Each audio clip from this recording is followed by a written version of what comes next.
When a person starts to generate a thought, the very thought from which everything begins, then in the space of their field, in their energy, in their energetic structures, certain structures begin to form. Geometric structures, multidimensional structures, vibrational structures. They start to vibrate and manifest in space. In their energy, in their energetic structures, certain structures begin to form. Geometric structures, multidimensional structures, vibrational structures. They start to vibrate and manifest a certain shape in space. It starts to vibrate and manifest a certain shape in space, and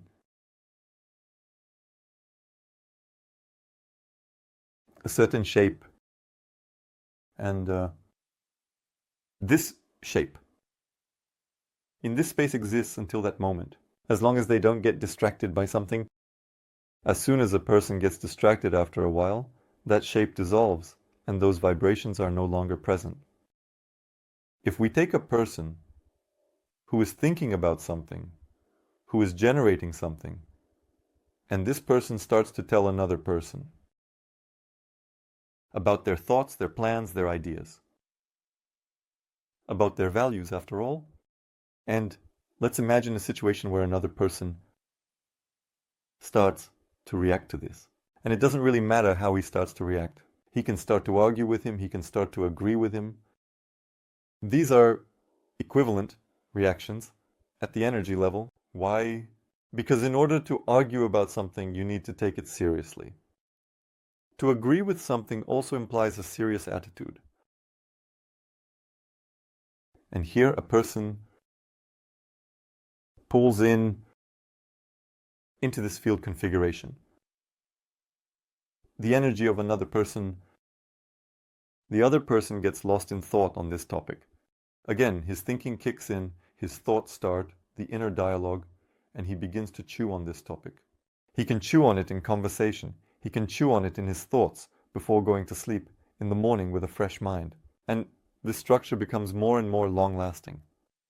It no longer dissolves into space. It is supported by these two people who gave this idea value.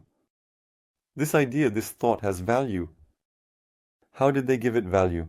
They just support it. They keep it running in their heads. If these two people start spreading this idea, let's say one of them argues, the other insists. The one who is arguing asks for advice from a third, a fourth, a fifth person. And we get this kind of spatial hum of people who are buzzing in the same direction. Again, it really doesn't matter. Yes or against. The very fact is that a certain topic is being chewed over by a group of people. People think it through, generate it, immerse themselves in their thoughts, and spend their time on it. The strengths and, most importantly, their resources. Let me remind you again, a person's position doesn't matter. What's important is that he got infected with this idea. The more people start to get into this idea, the more people begin to ponder this thought, to be puzzled. The brighter this structure starts to manifest, the more stable it becomes. This structure starts to take shape, and it is formed from that resource, which people are sending musolya, this topic around. After some more time, while we are not considering interaction with other people, a certain mass of people gathers, and in this mass of people, a situation arises where there's no longer that time when no one is thinking about it. So these 5 people are thinking, while the other 5 over there are not thinking, then the other 5 people, the first 5 people, are thinking, while the others are not. And this idea becomes permanently supported. It doesn't matter what the idea is. The main thing is that a certain group of people gave it importance. Let's say we are now talking about some settlement. People decided to organize a settlement. They are thinking about where to best place the roads, what to make them out of, how to name the city, how to name their settlement, how to name their village, where to get resources, who to trade with. That is, there is constant reflection. Configuration called "This is our settlement." This could be a brand. It could be some kind of product, which will later become a part of the culture. of society. It doesn't matter at all.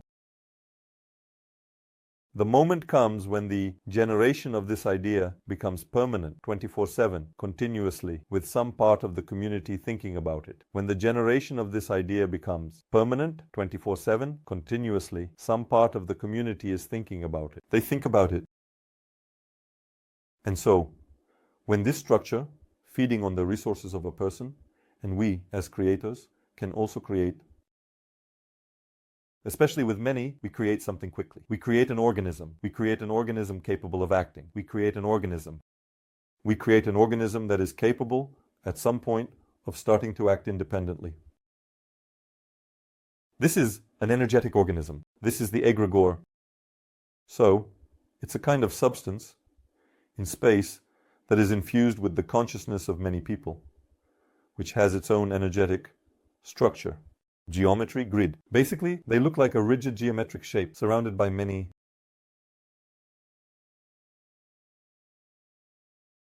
rigid geometric figure surrounded by many webs of threads, you could say.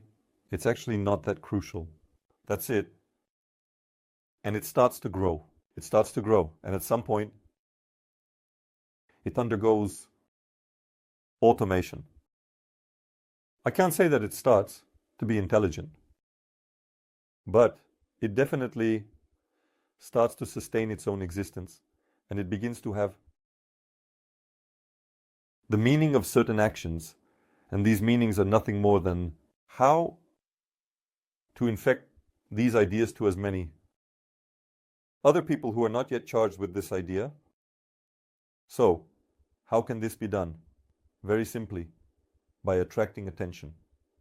Therefore, people, yes, not everyone, absolutely not everyone, but people who are already connected to this idea, which they have already infused it with their consciousness. This egregore, those who are permanently connected to it, they start to be stimulated to spread these ideas to the masses.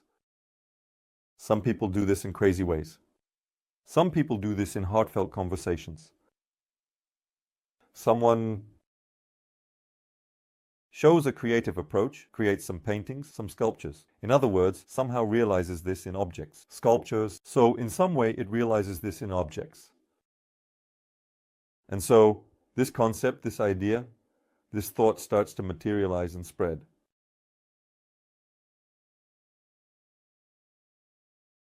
To spread to the whole number of people whose attention was drawn. It doesn't matter at all how. You might say, oh, what a disgrace this is, and spend the whole evening thinking about how all of this is disgraceful and wrong. That's it, you're already hooked. You might say, oh, cool, funny, this is something new, fresh like that. And in the morning, think about it for a while. Reflect on it throughout the day. Look for information about this on the internet. That's it, you're already hooked. You've already been hooked by the egregore. You can react however you want, but if you are thinking about it, if you give it significance, if it penetrates your mind, penetrates your brain, and this brain starts to churn it over, you're hooked by this structure. And this structure will already be looking for ways to make you think as much as possible in that direction. After all, it will try to take control over you. By impulses, situations, and attacks from other people. But everything is going in one direction, in one stream. It would all be fine, but sooner or later this structure hits a wall. In some person who is also under the influence of a structure, but a different one. And this is where the struggle for the person begins. In other words, you need to pull him over. To persuade him, you need to make him think in a different direction. Have you ever argued with a fanatic? How unrealistic is it to prove something to him? He completely ignores logic. It might not be a fanatic. It could be, for example, a victim of some cult. You give him completely logical, completely understandable arguments, and he has this glassy look in his eyes. He doesn't even want to hear you. So it's not that he doesn't understand this logic, he doesn't even want to consider anything else that goes against his way of thinking. Does not understand this logic, and he does not even want to perceive anything else that goes against his thinking that has already been shaped by this structure. Everything else, anything that would make his attention switch to some other processes, gets cut off. And so when a person spends a significant amount of time under the influence of structures, completely, it doesn't matter who formed them, these structures shape religions. Definitely, these structures shape the state, but not in the sense that you have some kind of citizenship is written. No, that's not it. This is exactly ideology. So a state can have multiple ideologies. A state can have one ideology, and that ideology can spread to several states. It can be different. It's very difficult to maintain multiple ideologies within one state. It's a big job. And most likely there are people there who regulate all of this, who know what they're doing, who are skilled at interacting with egregorial structures. Be that as it may, large corporations, global brands, endless advertising, whatever it may be, these are all ways to shape situations for capturing people's consciousness.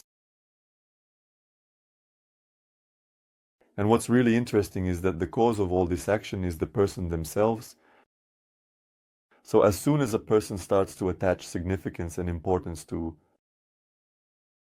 anything at all that generates thoughts in their head, he becomes a potential spreader. This very infection, if he manages to puzzle the people around him with this infection, they also start doing similar things. Then he starts to form and become an engraver. These actions have been happening for not just 1 millennium, but for hundreds of thousands, even millions of millennia.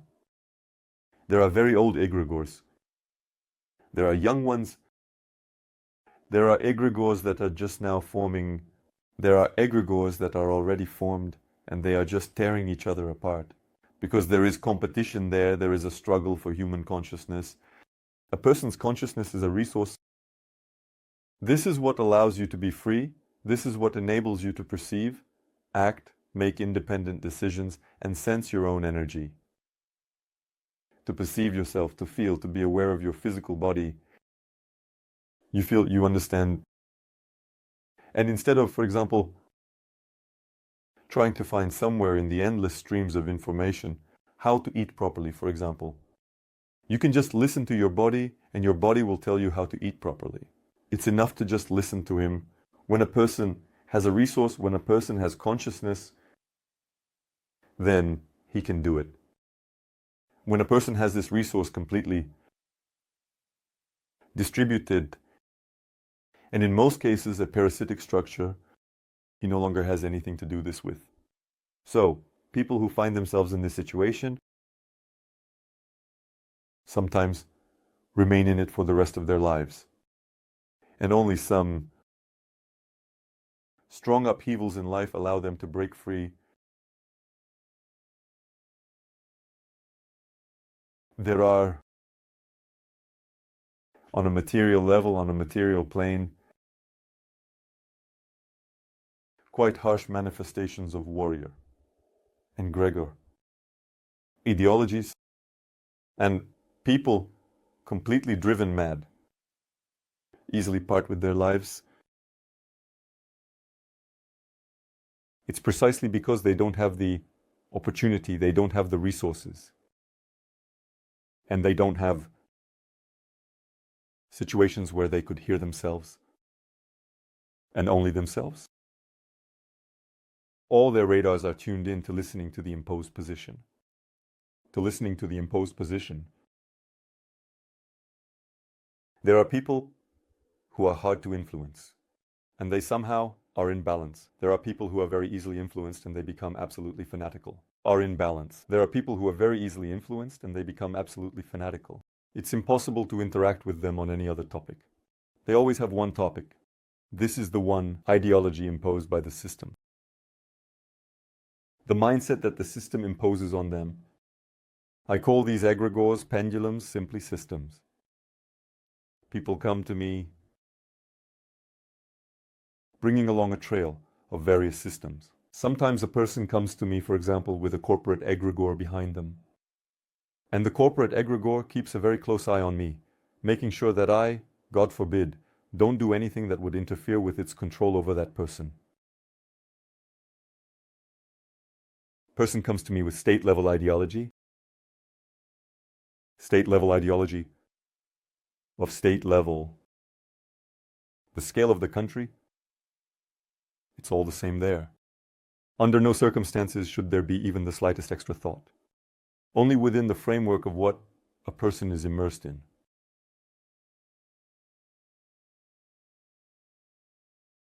In order to free a person from such influence, it requires a certain kind of skill, and this is nothing more than practices. If to take it purely mechanically, technically, and cut this cord that connects to a person's physical body. Then by morning this cord will reattach and reform. It doesn't work that way. So it's rude. Surgically, amputating these hoses that connect to people doesn't matter at all. The person will still continue to think, and out of inertia, they will still try to find their usual state, their usual position. And in this way, for the egregore, they will become visible and noticeable again, and a connection will happen there. A person will still continue to think, and out of inertia, they will try to find their usual state, their usual position. And in this way, for the egregore, he will become visible and noticeable again, and a connection will happen there.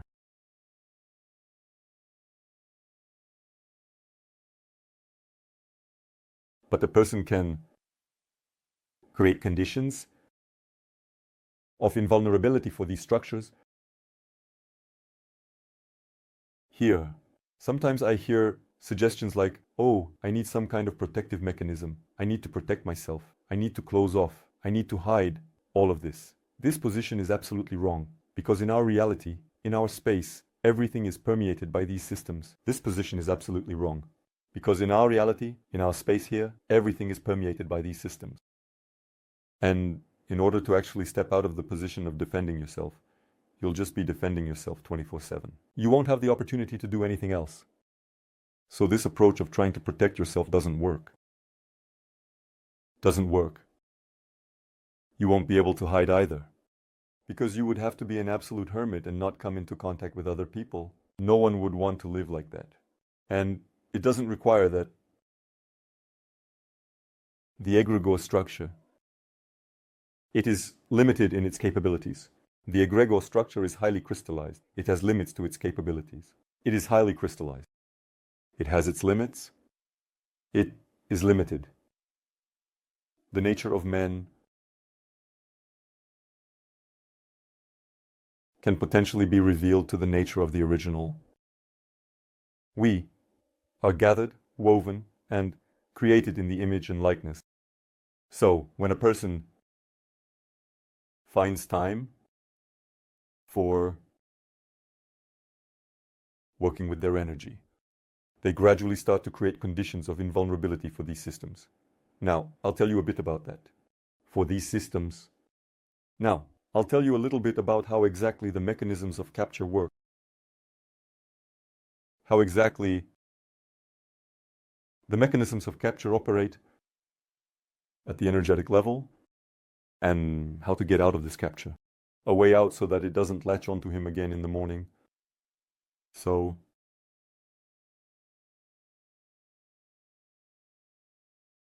a person has energy. This energy has intensity. A person can influence the intensity of their energy with their reaction, with their feelings, emotional outbursts, and their stance.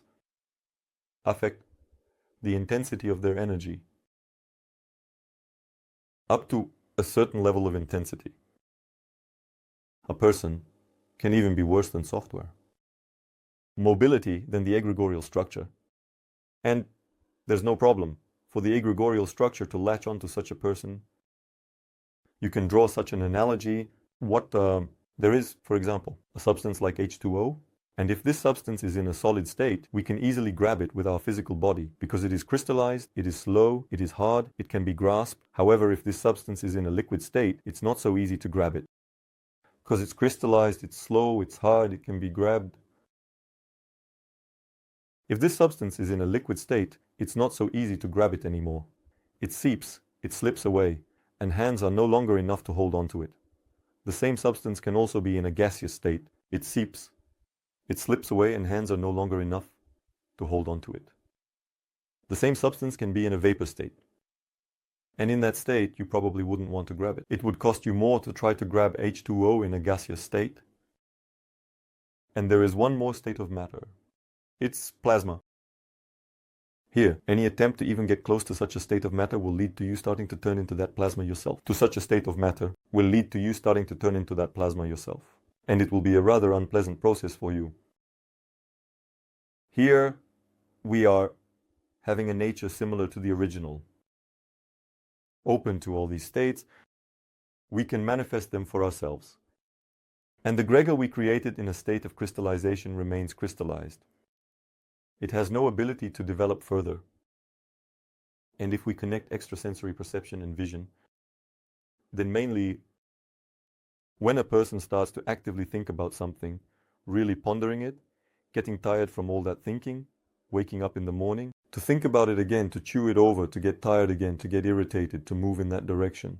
Then, crystalline structures start to form around his head, both around and inside his head. Geometric structures from his own consciousness. So, there's R2O, which is water, and it can take on different states. And there is consciousness. There is a resource that can also take on different states. So if you use your resource in this way, it becomes immobile, rigid, crystallized, and it's easy to grab hold of it. And so when a person actively thinks his thoughts,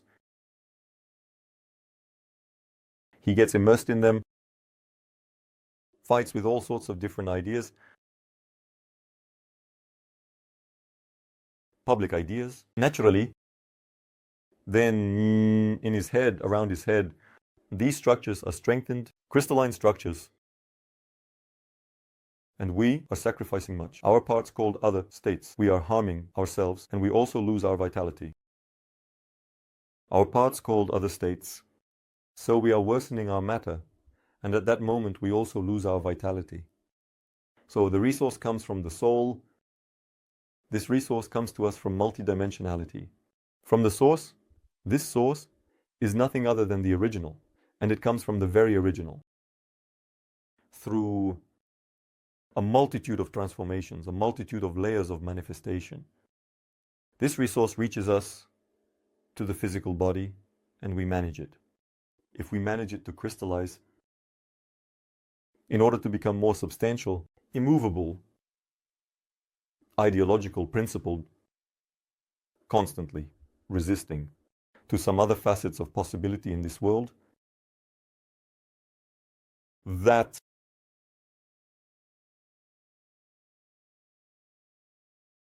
not only do we become food, but we also create conditions for the devourer to gain its strength.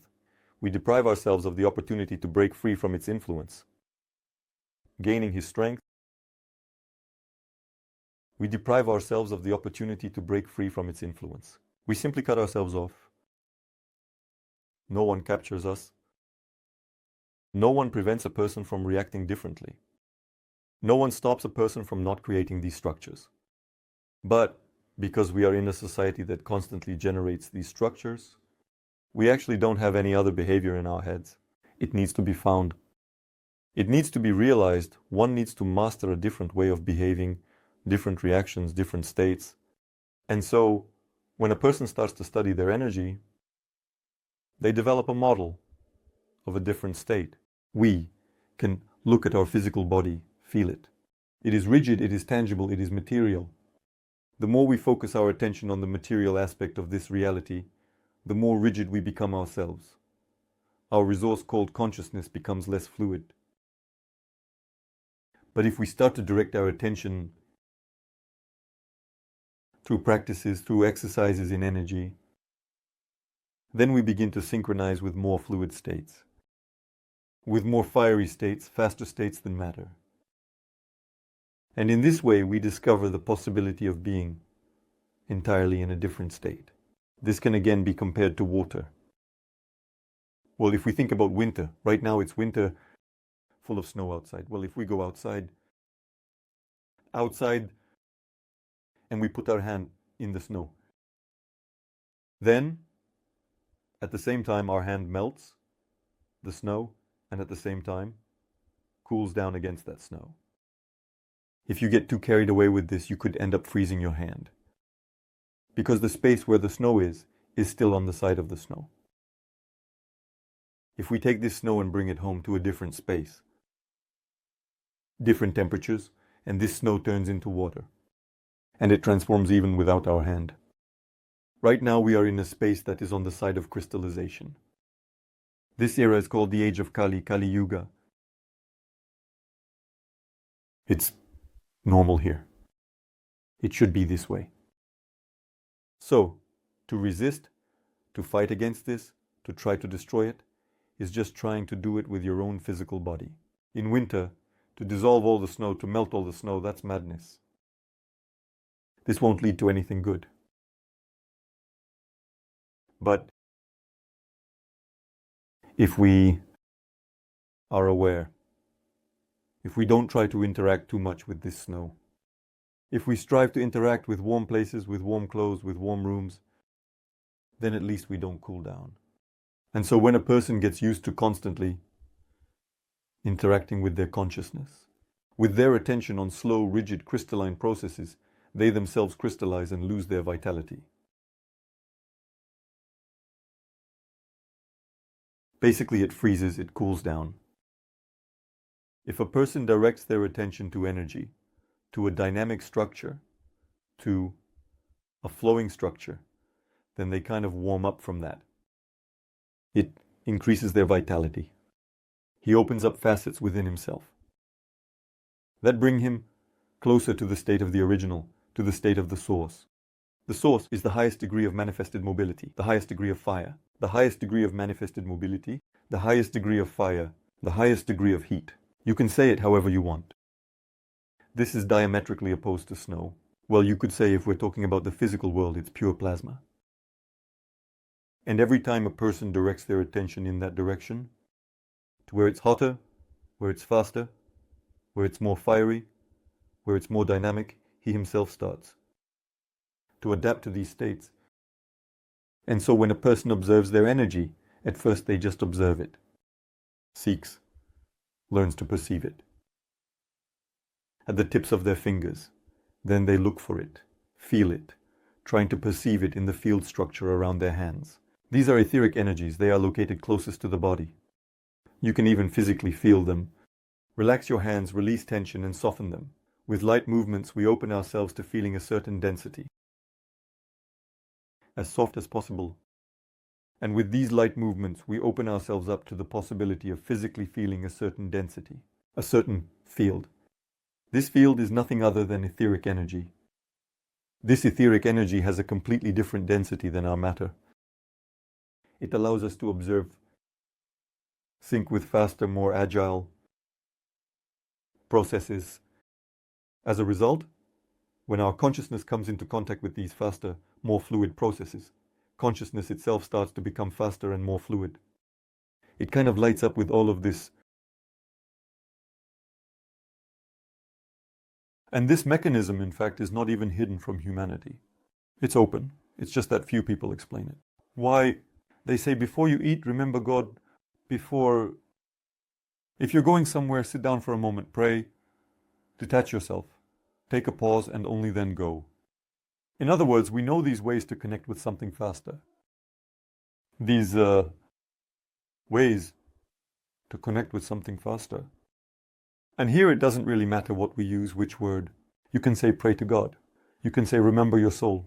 You can say feel the divinity in your heart. Remember your soul. You can say feel the divinity in your heart. It doesn't matter. Here, the principle works that we direct our attention to where it's faster, where it's hotter, where it's more dynamic, where there's no crystallization. that we direct our attention to where it's faster, where it's hotter, where it's more dynamic, where there's no crystallization. And it's precisely because of this that we ourselves thaw out. We stop being crystalline structures, rigid and immobile, which are very easy to control. We thaw out. We stop being crystalline structures, rigid and immobile, which are very easy to control. The ones we multiply around ourselves, which then make us fight with each other. It's quite simple to give significance to something in your material everyday life. And to generate that significance, to spend some time in your head. When a person, they start to perceive their own energy, learning to recognize it. They train to be able to perceive it. Anyone can perceive it. They train to be able to perceive it. Anyone can perceive it. Every person has these mechanisms. Just for some incredible reasons, consciousness becomes so clouded. When it comes to, for example, learning to walk. At a young age, everyone understands that a child learns to walk, and they spend an incredible amount of time on it, several months, sometimes more than half a year. He does it every day, he trains, he practices, he's completely immersed in the process. That's how everyone does it, that's how everyone starts to walk. When we talk about the development of your muscle structure, about athletics, about sports, you need to go to the gym. In about a year or two, you'll see the results. Well, that's normal. Yeah, but how else? But as soon as the conversation turns to energy, why does it start for everyone? This nonsense, like, where can I just snap my fingers? In what place can I do it so that everything starts right away? Where is it? And then people, crazy people, dive into information fields, into all sorts of sources of information. In what place can everything start right away? Where? And so people, crazy people, dive into information fields, into all sorts of sources of information. They search. Where will they find this information about where to click correctly? Yeah, there's no right place to just click. You need to train. Then there will be results. It's very important to realize. It is very important to realize that if you read a book, you haven't learned anything. You don't have the skill. There are often cases when a person comes in and starts bragging about how much literature they've read. I said, so why aren't you sitting down then? In my place, if you've read so much literature. Well, there, you had to do something. I say, that's the whole point, that's the catch. What if you were doing something in that direction instead of just reading? Maybe you would. Basically, I wasn't needed as an instructor, as a teacher, as someone who would now tell you something. Why? Again, this clouding of consciousness. Again, this system which forces you for some reasons, well, more specifically for very concrete reasons to keep you from waking up, imposes a form on you. A non-working form that in other situations not related to energy. You won't fall for that. Now I'm going to give you a very simple, basic example. What do you think? So everyone, answer the question to yourself. Can you learn to ride a bike just from books? But can you really learn to ride a bike at all without any books? How many videos did a little child watch on YouTube to learn how to walk? To learn how to walk.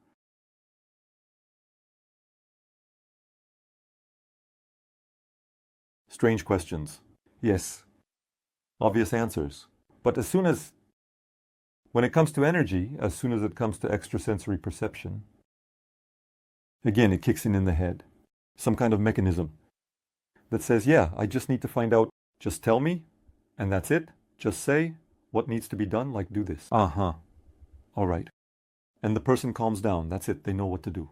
And that's it. Nothing happens after that. Or, I need the most secret, the coolest mantra. Just tell me and say. Said, then that's it.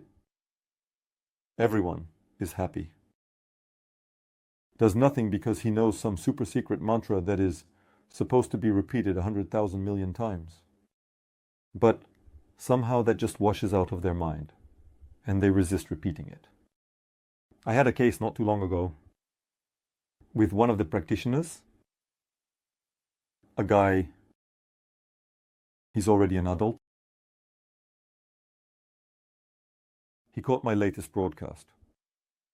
He got really fired up, motivated, and said, "Listen, Anton, give me some mantras too. I want to do it as well." I said, "Well, here are the first 3 mantras for you." He was like, "Cool, but they're short. Is there something more serious?" I said, "Well, all right, let me give you something now. I'll give you the text, a more serious mantra." I give him this text. And thanks to the person for at least being sincere, he looked at the text and said, "Listen, when I opened this text, I immediately realized that I wasn't going to do it at all. Not for anything ever. Although this text manifests very powerful energy flows, it helps to ramp up your energy to practically limitless levels. The state just needs to be repeated. It's all about working on that mantra." Well, the person is not honestly proud, not me. I'm just a little copy doing some fun stuff, but the big things, well, forget it. But thankfully the guy is stubborn. Thankfully he's really motivated. And later, a couple of months later, I think he wrote, "Hey, will the little one help me?" So I did all these mantras and I was really pushing through, you know. You can't push it too hard, that's it. He says, "Yes, no," something like that. He says, "What should I do?" You have to do it since you've decided to practice. And this person has a completely different attitude towards these mantras. He perceives them completely differently. He has a completely different attitude towards them. Why? Because when he just wanted to grab them, he didn't even understand how it works. But the system he was in understood perfectly that it could lose him if he starts doing this. And right away the impulse kicked in. Resistance. I won't become this body. But little by little, from the repetition, it starts to sink in. The repetition, he brought himself out from under the influence of this system, and suddenly it became completely normal for him. Why don't you keep going? So, pay attention to yourself and remember what kind of informational things, even certain things, you sometimes encounter. You reacted very sharply. It seemed like no one was forcing you. No one would give you a failing grade right now. Your parents wouldn't complain about you. You wouldn't lose your diplomas. You reacted very sharply. It seemed like no one was forcing you. No one would give you a failing grade right now. Your parents wouldn't complain about you. Your diplomas won't be taken away, and no one will take your salary. Will not deprive of diplomas?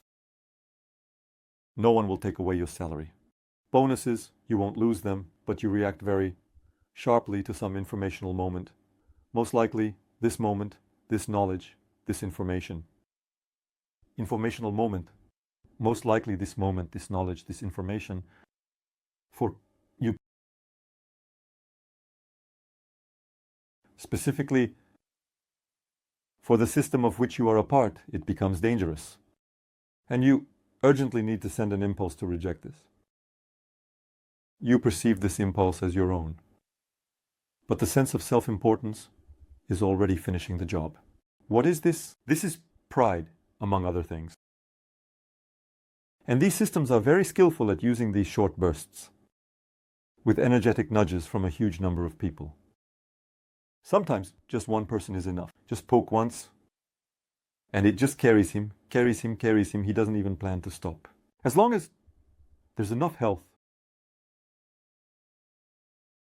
But let's not dwell on the sad stuff. What to do? How do we get out from under this influence? First of all, don't get carried away by these impulses when you're dealing with something serious, especially if you were the one searching for it, if you were the one striving for it. And the first impulse is like, ugh, what is this? They probably aren't yours, they don't belong to you. The more emotional they are, the higher the chance that they are complete nonsense. What is this? They probably aren't yours, they don't belong to you. The more emotional they are, the higher the chance that they are complete nonsense. The more emotional they are, the higher the chance that they are complete nonsense. The egregore, mainly, attaches to the back of the head, to the crown, to the neck, to the space between the shoulder blades, maybe a little higher. These areas can ache, hurt, and feel pressure on them.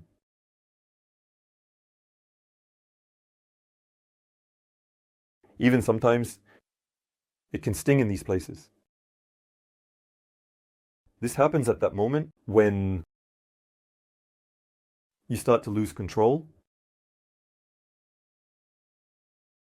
When a person observes their energy, starting to explore it from the tips of their fingers through etheric processes, and it reaches the energy centers, The energy centers gradually begin to ignite. They gradually start to increase in their radiance, in their outpouring, in their glow. You can choose any word. All words fit. Because the energy center is a multidimensional process. It shines, it radiates, it vibrates. And it starts to spread its moving vibrations.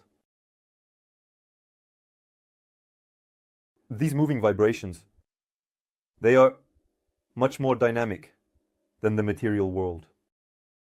And when you start to direct your attention to these moving vibrations, to these moving glows, outpouring radiance, then your consciousness starts to crystallize.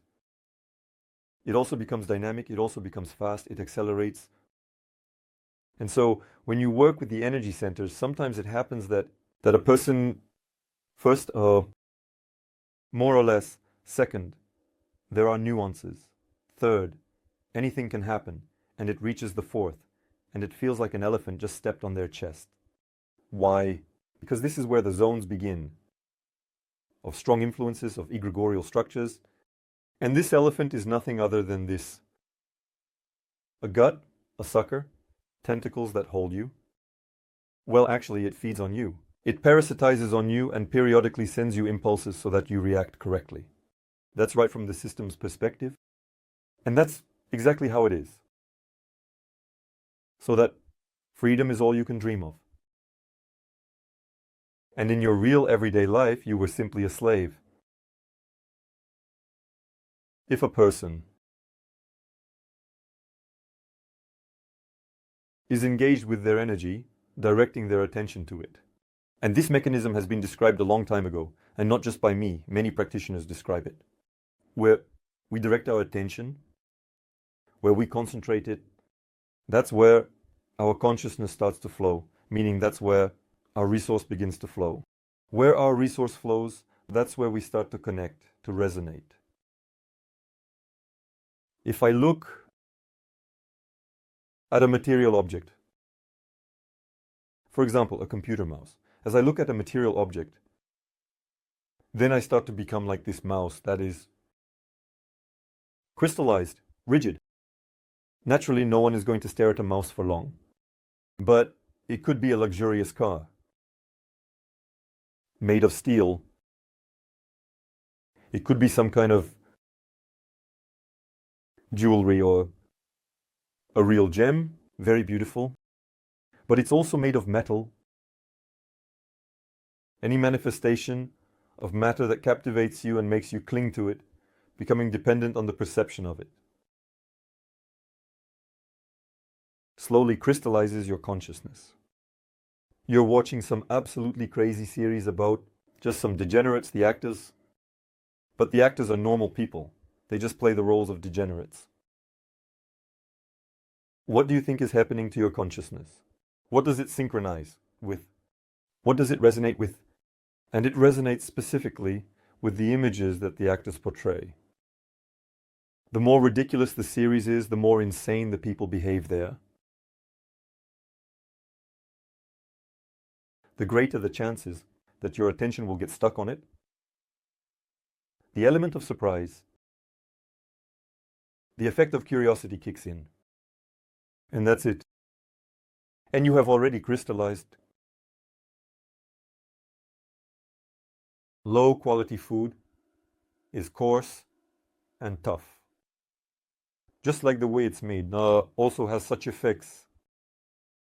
You can conduct an experiment. I think that for this part of you, even without the experiment, you understand perfectly what I'm talking about. For example, you can eat food prepared, for example, by someone who loves you. It could be your wife, it could be your husband, it doesn't matter. The main thing is that you have feelings. You have beautiful feelings for each other. Some of you cook food, you eat and enjoy it. Everything is great, everything is good. And then in contrast, go to, for example, fast food. Some Burger King, for example, or some tasty spots, McDonald's, something like that. And notice the difference in how your whole body reacts, how your energy responds, how your aura reacts. It will tighten up, it will crystallize, it will lose its mobility, and you will lose your vitality. Everything we do Everything that leads us to crystallization takes away our vitality. Because at that moment we are distancing ourselves from the source. Here is pure fire. Here is pure spagiam. If we take actions that lead us to tightening and crystallization, and we move away from the source. At a certain distance from the source, we lose vitality. We can no longer live, and a person perishes because of this. And it all starts with seemingly insignificant things. Well, I thought about that for a bit. Well, we can argue about that. Well, you get stuck watching some dumb series, and then, just like that, you find yourself only working for your health. The body is already starting to fall apart. Right now, a very interesting period. He is connected with the winter state, the shortest day, and very soon the days will start getting longer. What does this mean on an energy level? On an energy level, this means that what global trends will start to accelerate their rhythms. And if you, at this moment in time, you'll start laying the foundation for your future. You'll start to redistribute your attention away from the completely crude material world, filled from head to toe with egregorial structures and systems. Redistribute your attention to energetic processes, dynamic processes, fiery processes. Then you'll lay a very strong foundation, leaning on which the whole next year, when together with global trends, the energy will start to grow and you can fulfill many of your whims, wishes, goals, tasks, ultimately to realize your dream, because you will have the resources to make it happen. For any action, we expend resources. For any action, even when we're watching some completely mindless little series, we're still expending resources. And if a person redistributes this resource differently, they can spend it on much more significant changes in their life than just drifting lazily from one day to the next.